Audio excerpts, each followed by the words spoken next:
An exciting week, listeners. The entries are out, not only for the Defender Kentucky 5-Star, but also for the Cosequin Kentucky 4-Star short.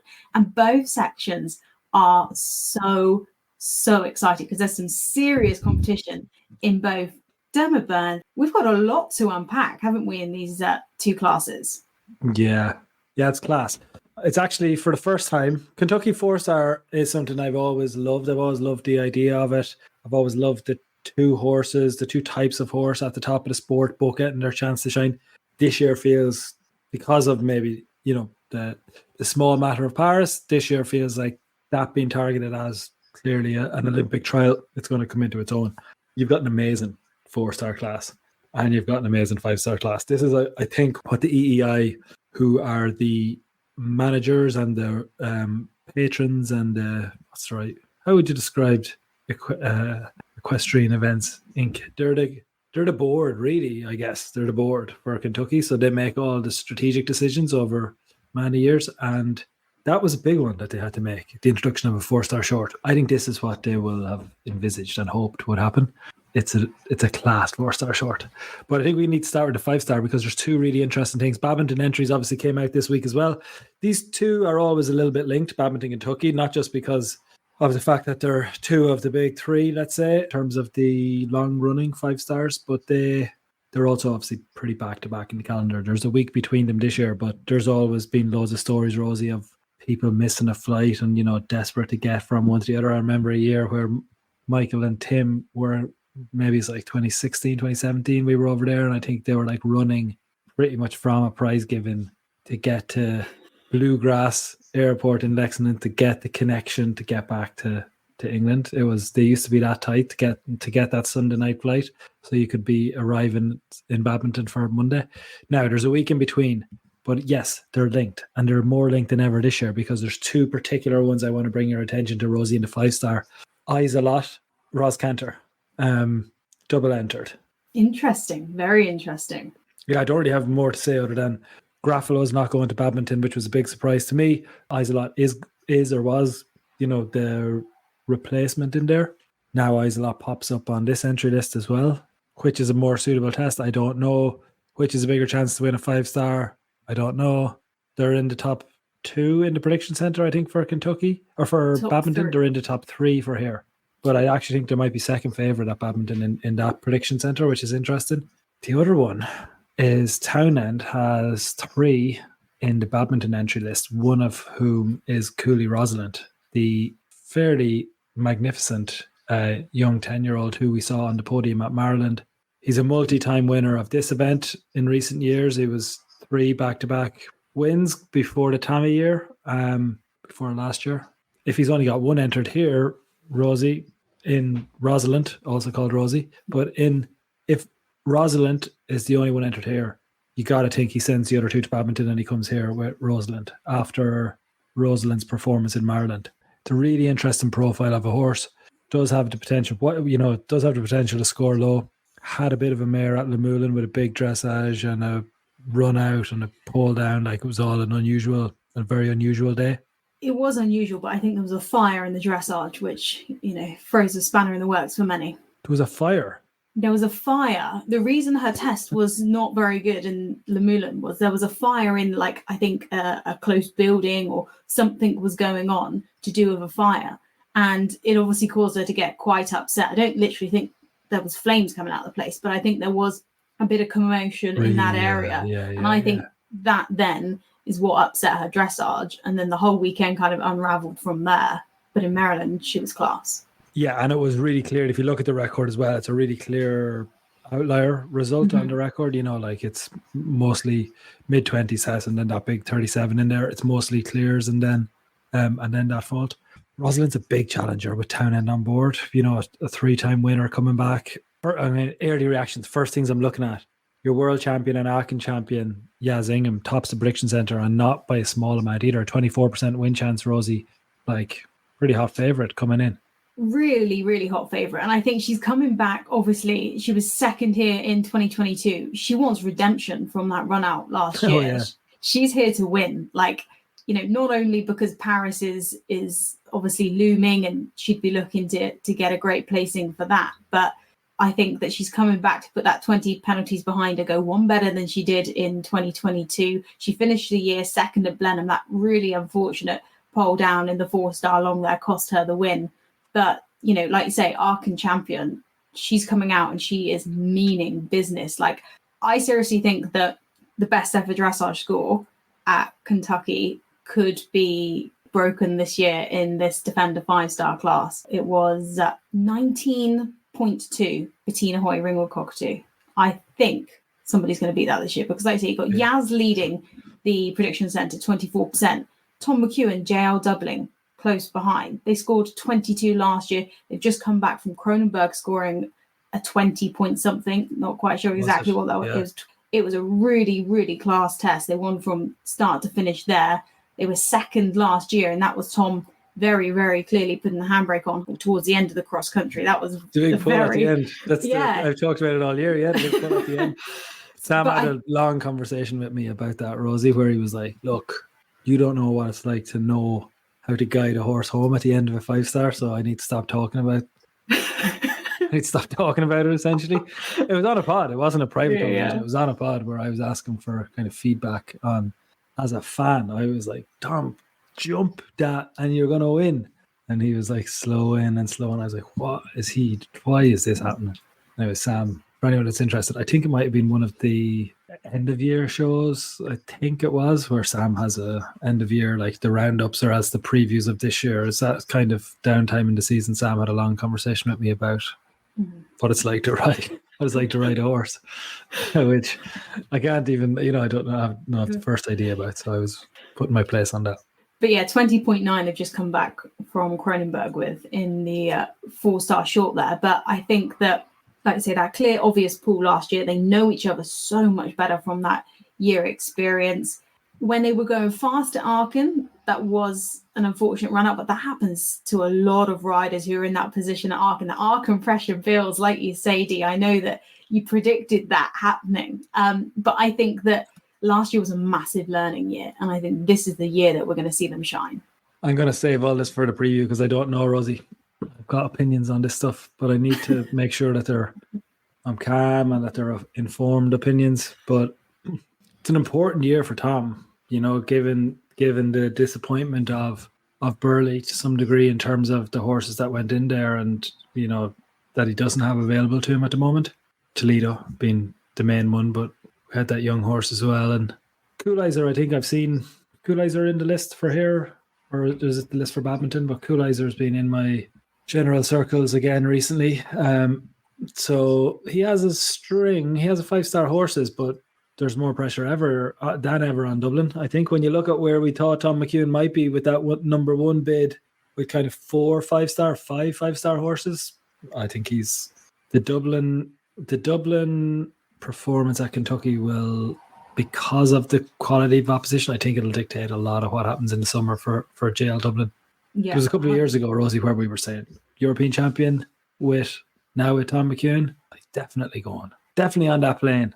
I think if you were just to take this, if you were to get rid of all the horses that are going to Badminton, all the horses that are skipping Badminton, like London 52 and Graffalo, get rid of all of those lot, and you were just to take Dublin, Banzai and Rosalind, she'd probably win the Olympics. It's crazy, isn't it? Yeah, it is mad. Tom has got Coolizer going to Badminton, but you're right, it's such an important year for them. But I think this is where this is so exciting, because what are we, less than 6 months out from the Olympics, and still so much can change. That's such an exciting position to be in. for us, not for them. Not for them, yeah. For us as fans, I think this is just the most exhilarating time of the year, because we look further down the top 10 in the prediction centre in the Defender 5-star class. Islot DHI there with Ross Cantor double entered along with Cooley Rosalind, both high up on the prediction centre in both 5 stars. I think that just shows the calibre of horse, that they can be that high up the prediction centre on 2 totally different types of 5 stars, having both only completed 1 5-star each. Yes, Islot went and won his first 5-star, but they're not exactly horses with heaps of experience like others in the field, and they're still third and fourth in this prediction centre, 16% win chance for Isolot and 10% for Cooley Rosalind. I think that's very impressive. Yeah, to be honest, they're both just able to start really low. I don't mean that as a but that's kind of where the sport is. If it's a really wet, tough cross-country track like we saw at Badminton last year, I think Isolot would find it harder than Gruffalo did. The prediction centre will be reading it as a straight-up standard 5-star, if that makes sense, in terms of weather conditions. And it's basically reading show me horses that can start strong. If you go back and you look through recent form guides that we have, very, very rare that you'll see a Kentucky winner come from outside the top 5 after dressage. Yes, Sundays are exciting, but the Thursday, Friday is the day to pick the winner. It's all going to be on these dressage tests. You get 5 horses that go sub 25, one of them will hold on. One of them I think that can go sub 25, if we are going to see a back-to-back US winner, is the top-rated 10-year-old in the world. More highly rated than Cooley Rosalind, not with the world number 1.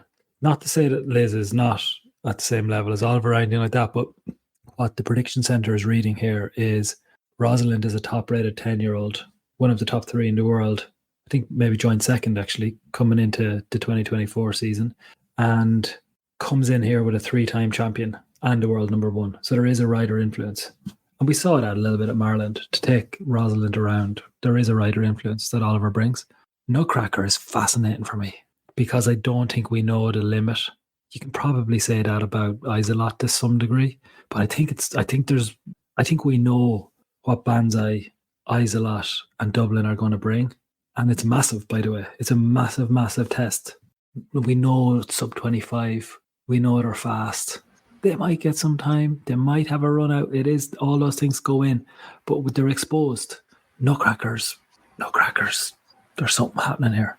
I don't know whether it's good or bad. There's something happening. All I'm saying is you're going in there. This is what sport's about. Like this, the youngsters who you just don't know whether we're actually looking at another superstar or I'm just getting overexcited about about a 9-year-old that had a good season and won events at a lower level.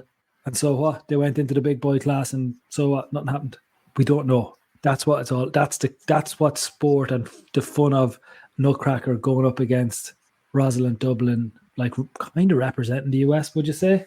Like who else am I dealing with? And I forget the 4-star short. That's a whole other. Oh, we'll get to that in a second. What am I dealing with? At the top of the 5-star, Nutcracker is, I think, heavily represented. Nutcracker is the highest on the prediction centre for an American combination. Boyd Martin sets a leg just underneath there with a 4% win chance. But that's quite a drop from a 10% to a 4% win chance with Boyd and sets a leg. And getting older in age now, be interesting to see how they cope at the 5-star level. Whether this will be one of their last 5 stars, I'm not sure. We'll wait and see. But yeah, Liz, Boyd, and then Philip Dutton, Cosequin, they're the main ones in the top of the prediction centre for the US. But it's looking very, very dominated by the Brits at the top.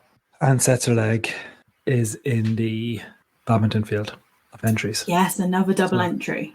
Yeah, put that one into the which way does Boyd Martin go. On cue's in there for badminton as well. So I don't know whether that means 2 horses go because you're going or whether it means you've got 1 and 1. And he's at both. I don't know. One other one I'll pick up on before we head on to the 4-star is Marlon Hansen Hotop and Carlitos Quidditch K, the Blenheim winners from 2022. Yourself and Nicole love Blenheim. This is the Blenheim. When we were at Bertoni, you were at Blenheim. Am I right? You love Marlon. Class combination, D. Absolutely class combination. Right. It's so nice to see them out in the US there with a 2% win chance, the same as Jenny Brannigan and FE Lifestyle, actually. And actually the same as Kirsty Chabert Classic, Philip Dutton, Cosequin, quite a few on that 2%. They're just a few to keep an eye on. No, it's going to be an absolutely class 5-star. I love having the entries out with that whole speculation of who's going to Kentucky, who's going to badminton. It does throw a spanner in the works for us trying to predict what's going to go on, but it does provide that extra edge of excitement. Your 2% win chances, like the interesting thing about Prediction Centre is it's hard. Like when you say 2% and it feels tiny, you're like, you're looking at tiny, tiny odds. But even Yaz Ingham is a world champion and an Aachen champion and is a 24% win chance. Like it's a 1 in 4, a 1 in 4 chance based on, 10,000 simulations of this field at this level, at this venue. You run that 10,000 times, we're saying 1 in 4, we see Yaz win. What's interesting for me is those podiums. Like you're actually looking at a 10% chance for Cosequin hitting a podium, or maybe up there almost with a 1 in 3 chance we have that maybe a nutcracker could hit the podium. That for me is when you start seeing the prediction center offering another perspective as well. Sometimes it's a bit of a reality check, and I mean, maybe the writers don't really care or want a reality check around this, and you've got to kind of, like Sam basically was looking at the badminton one. Sam's entered for badminton, and he was talking to me about it, and he was like, oh, I've a 2% chance of a top 10 or something like that.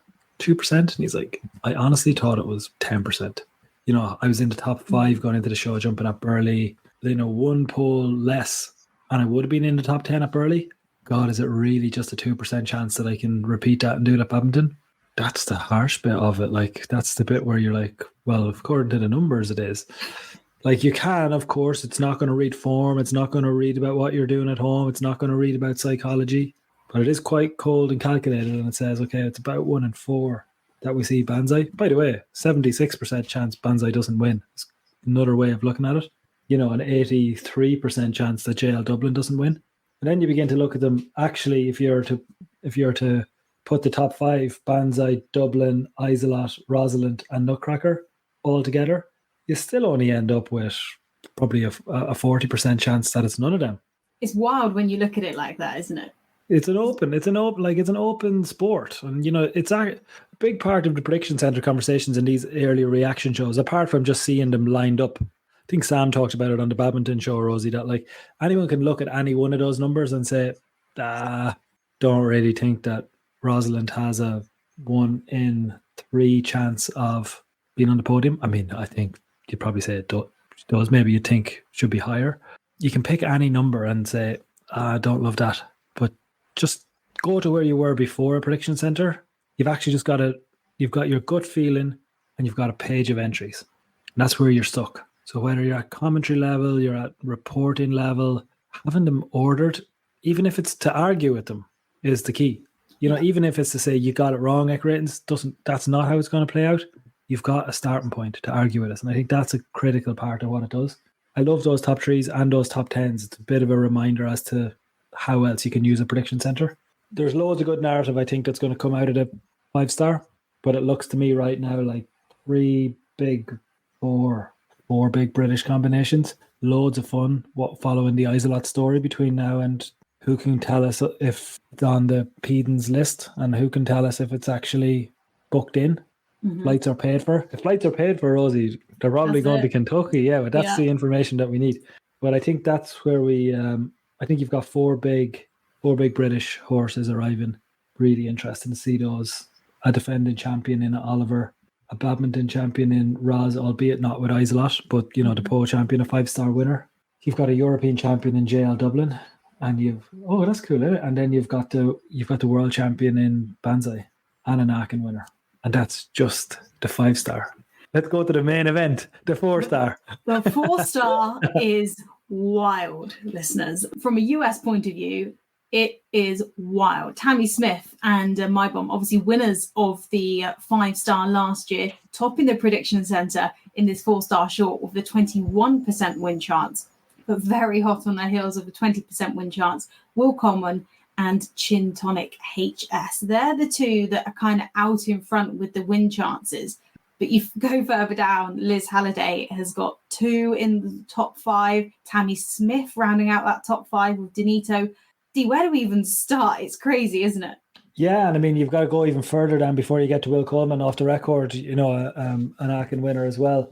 Where do you start? I think you start with the fact that this is the first time you've seen I was going to say the past, which would be brutal and unfair and incorrect, but it's the past and the present in My Bomb meets the present and the future in Chin Tonic.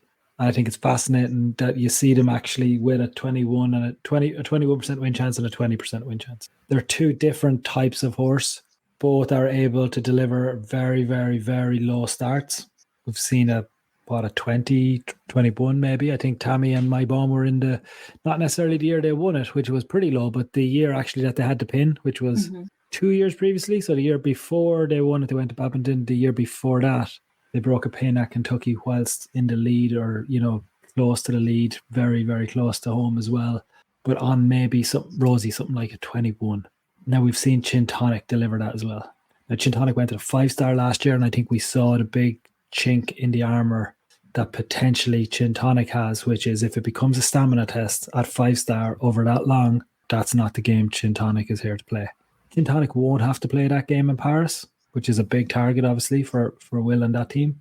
The 4-star short will be a different challenge to the 5-star. I would expect one that's more suited to Chin Tonic. But you're looking at an 18-year-old champion burning, I think, whole team, Tammy, Eric, Ellen, that whole team around my bomb will have, I think, some sense of injustice is maybe a little bit too far, but they will be very, very keen, Rosie, to be in Paris, having missed Tokyo. I'll never forget Sam telling me about that Aachen. They went to camp, basically. Remember that? All the riders went to camp before Tokyo, where like European and Americans, I think, had to kind of get whatever, COVID vetted before. Yeah, because I remember Sam saying like they're on rations of ham sandwiches or something. All that, yeah. He said it was a weird old experience, pre-Olympic experience. You're willing to put up with it. If you're on your way to Tokyo and you've got, for Sam, he'd missed, 3 Olympics in a row. Again, controversially. Maybe not the 2016, but all the rest were controversial, Rosie, I think anyway. So he was just happy to be in Aachen because he was going. And 99.9% of people in Aachen, I remember it was raining, they were getting washed away, there was carnage happening, but they all didn't care. They put up with it. They ate their rations of food because they were going to become Olympians or to become repeat Olympians. The standout horse in Aachen 2021, the camp before Tokyo 2021, was my bomb. They were all talking about my bomb. Who is that? Who is that? Are we going to have to compete against that thing when we go to Tokyo? And it turned out, no, you're not going to have to compete. What a weird situation. They didn't bring my bomb. Now they're going back. In the meantime, my bomb wins Kentucky. Continues this amazing story, where they had the injury, they had a stomach problem. They had an absolutely fabulous career to date. They go and do Kentucky. They have to go and do Paris. Yeah. It's not quite flying the ointment, but the top of the tree in the US right now is still the king to some degree in my bomb, the defending 5-star champion, going back for a crack at the 4-star now, and then this very, very talented new arrival on the scene in Chin Tonic. Just watching them go head to head is an amazing story, Rosie. It's going to be class, and it's going to be really interesting to see Tammy's dressage as well with my bomb, because I know she's been back out again internationally doing pure dressage and excelling there. So if that's going to get lower and lower and lower, gosh knows what we're she's just she's a student of the sport. Yeah. She's a real thinker. She's a really, really impressive individual, I think, and she'll know this horse. She'll know where it's at. She'll plan. This will be planned. There's no part of this that won't be planned. I can't wait. The 4-star is amazing. Like my bomb against Chin Tonic at the top.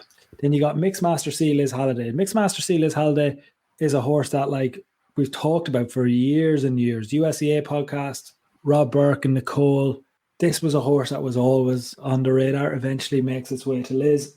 Strong horse, 5-star horse. I thought it probably would be in the 5-star here. That's where I'm thinking I'm surprised to see it in the 4-star. We have seen strong 4-star tests where the Kentucky terrain plus the fences have been enough to maybe take all that energy that Mixed Master C is going to have. But I think you're looking at 1, 2, 3 all going head to head. Brilliant. Unbelievable. And then add in Caroline Pamuchku with HSH Blake and Will Coleman off the record. Like it's they're the biggest names in the sport in the US right now, and they're all going head to head. You've got a real trial, an actual real trial. No, not diluted. Just like, here, look, winner goes to Paris, second probably goes to Paris. Don't mess up. That's what they're basically saying, I think. Would you agree? Oh, 100%. The pressure is going to be mad. But I think that makes it so much more exciting, because not only, this US trial, they're all going to be feeling it. They know they have to perform there on the day. It's going to be like it is in Paris. You've got to perform on the day there quite clearly. It just adds that whole extra element. And, Still in the top 5, Danito, Tammy Smith. Interesting, they're in the top 5. They've had a quieter few years. Obviously, they were second at Maryland in 2022. That's a class little horse. Tammy has a really, really, really class backup horse, I'd say, for the Olympics, other than my bomb as well with Danito. She's not going to get a chance to have a backup. I know she's not going to have a chance to have a backup. The other ones are coming.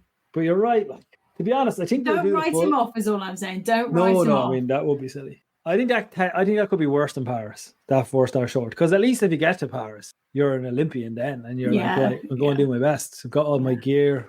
I mean, this is more my mindset than I got my t-shirt. I'm away. You can't take this away from me now. Like, no matter what happens, I have gotten this far. But this is like losing a semi-final. Yeah, like, This is like, well, actually close, but no cigar. Liz was there. Liz was there with De Niro Z pre-Tokyo as well.